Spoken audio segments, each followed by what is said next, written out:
নমস্কার বন্ধুরা, আজকে আবারও চলে এলাম নতুন একটি ভিডিও নিয়ে। প্রথমেই জানাই শুভ রথযাত্রার প্রণাম। এই দিয়ে আজকের ব্লগটা শুরু করলাম। কাল ছিল শুভ রথযাত্রা, তো সেই উপলক্ষে আমিও বেশ সকাল সকাল উঠে পড়েছি। সবে এখন ভোর ছেড়ে সকাল হয়েছে। তারপর স্নান ধান সেরে প্রথমে আমি গাছের ফুলগুলোকে তুলে নিলাম। আমার না নিজেদের গাছ থেকে ফুলগুলোকে তুলে ঠাকুরের পায়ে দিতে, পুজো করতে খুব ভাল লাগে, তাই গুছিয়ে আগে ফুলগুলোকে তুলে ফেললাম।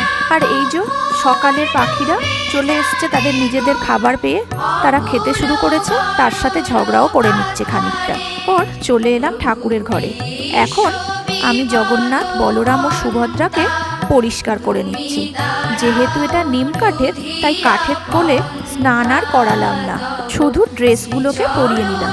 এই যে সুভদ্রা দেবীকে সাজাচ্ছি, মাথায় দিয়ে নিলাম ওড়না আর পরিয়ে নিলাম ঘাগরা চলি। এইভাবে সুভদ্রা দেবীকে সাজাতে হয়, মাথায় ওই ওড়নাটা দিতে হয়, আর মুকুটগুলোও তার সাথে সাথে পরিয়ে দিলাম। এই সমস্ত ড্রেসগুলো কিন্তু হোমমেড, বাড়িতেই বানানো, আমার শাশুড়ি মা বানিয়ে দিয়েছেন। আর যে মূর্তিগুলো দেখছেন জগন্নাথ, বলরাম আর সুভদ্রার, এই মূর্তিগুলো গত বছর আমার শাশুড়ি আর শ্বশুরমশাই পুরীতে গিয়েছিলেন রথযাত্রার সময়। ওরা প্রত্যেক বছরই রথযাত্রাতে যায় পুরীতে। গত বছরে এই মূর্তিগুলো রথযাত্রার সময় গিয়ে এনে দিয়েছিলেন। আপনারা কি ঘি, মধু, দুধ, গঙ্গা জল দিয়ে জগন্নাথ দেবকে স্নান করান? যদি কেউ করিয়ে থাকেন তাহলে আমাকে অবশ্যই জানাবেন।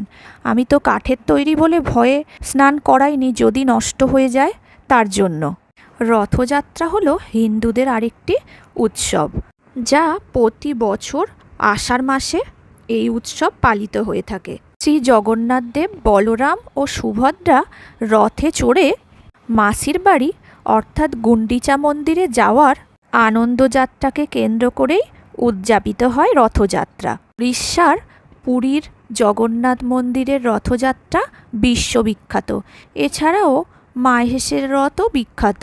যেহেতু জগন্নাথ, বলরাম, সুভদ্রা জুঁই ফুলের মালা আর বেল ফুলের মালা খুবই পছন্দের, তাই আজকে আমি বেল ফুলের মালা দিয়ে সাজালাম জগন্নাথ, বলরাম আর সুভদ্রাকে। আমি বড় মালার থেকে কিছু কিছু ছোট মালা বানিয়ে নিয়ে পরিয়ে দিয়েছিলাম সব্বাইকে। আগে ছোটোবেলায় যখন বাবা বা মায়ের সাথে রথ দেখতে যেতাম বাড়ির আশেপাশে, তখন যে পুজো দেওয়া বেল ফুল বা জুঁই ফুলের মালা বিক্রি হতো, সেগুলো পুজো দেওয়ার পরে আবার আমাদেরকে ফেরত দিয়ে দিত। তাই ভাবলাম জুঁই আর বেল ফুলের মালা হয়তো